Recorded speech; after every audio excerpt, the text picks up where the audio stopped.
Hi friends, ఎలా ఉన్నారు? ఇదైతే మన మినీ గార్డెన్. మన మినీ గార్డెన్లో చాలా వెజిటేబుల్స్ అయితే వచ్చినాయి. ఇవి టమాటాలు చూస్తున్నారు కదా, ఎంత మంచిగా వచ్చినాయోను. ప్రతి ఒక్కటి కూడా చాలా గుత్తులు గుత్తులుగా అయితే వచ్చినాయి. ఇవి పండింది మంచిగా, చాలా బాగా అనిపించింది. మన మినీ గార్డెన్లో మనం పండించిన పంట అంటే థ్రిల్లింగే వేరు కదా. నాకైతే చాలా హ్యాపీగా అనిపించింది వీటిని చూడగానే.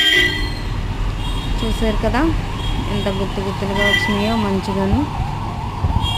అలానే వంకాయలు కూడా చాలా బాగా గ్రోత్ అయింది. మొక్కలన్నీ మంచిగా గ్రోత్ అయినాయి. ప్రతి ఒక్క చెట్టుకు కూడా వంకాయలు అయితే వచ్చినాయి. చాలా మంచిగా ఉన్నాయి వంకాయలు అయితే. చూసారు కదా, ఎలాంటి కెమికల్స్ లేవు, ఎలాంటి కెమికల్స్ ఉన్న మందులు కానీ ఏమీ ఇవ్వకుండా వీటిని మంచిగా అయితే పెంచుతున్నాను. చూస్తున్నారు కదా మన మినీ గార్డెన్లో వంకాయలు ఎలా ఉన్నాయో. ఇది ఒక రకం, చాలా మంచిగా అయితే వచ్చింది ఇది. చూస్తున్నారు కదా మరి మన మినీ గార్డెన్లోనూ ఎంత బాగా వచ్చినాయో వంకాయలు. అలానే చాలా వరకు కూడా పూత అయితే రాలిపోతుంది, నిలబడట్లేదు.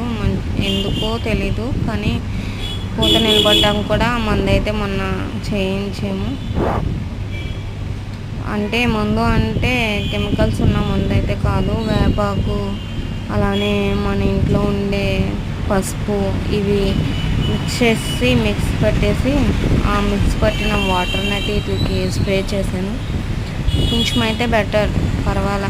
ఇక్కడైతే చూస్తున్నారు కదా పచ్చిమిర్చి ఎంత బాగా వచ్చిందో. ఇదైతే మేము ఎండుమిర్చి పడేసాను, వాటి ద్వారా వచ్చిన మొక్కలు అయితే ఇవి. పచ్చిమిర్చి, ఇది గులాబీ, వైట్ గులాబీ, నాటు గులాబీ. అలానే కనకాంబరాల చెట్లు కూడా చాలా బాగా వచ్చినాయి. వాటికి ప్రతిదానికి కూడా మొగ్గలు అయితే వచ్చినాయి, పువ్వులు. అలానే ఇక్కడ చూస్తున్నారు కదా చిక్కుడుకాయలు.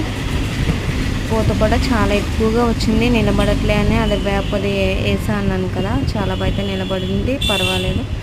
ప్రతి ఒక్క కొమ్మకైతే చిక్కుడుకాయలు వచ్చినాయి మంచిగాను. ఇవైతే వంకాయలండి. నేను మొత్తం వేస్ట్ అంతా కట్ చేసిన కాయగూరలు కట్ చేసిన వేస్ట్ అంతా కూడా కుళ్ళబెట్టేసి వాటికి వేసాను. అవి ఒక విత్తనం ఉండిపోయి అయితే వచ్చేసింది. టమాటా చెట్టు కూడా సేమ్ అంతే, నేను పడేసిన వేస్ట్ ద్వారా వచ్చిన మొక్క అయితే ఇది.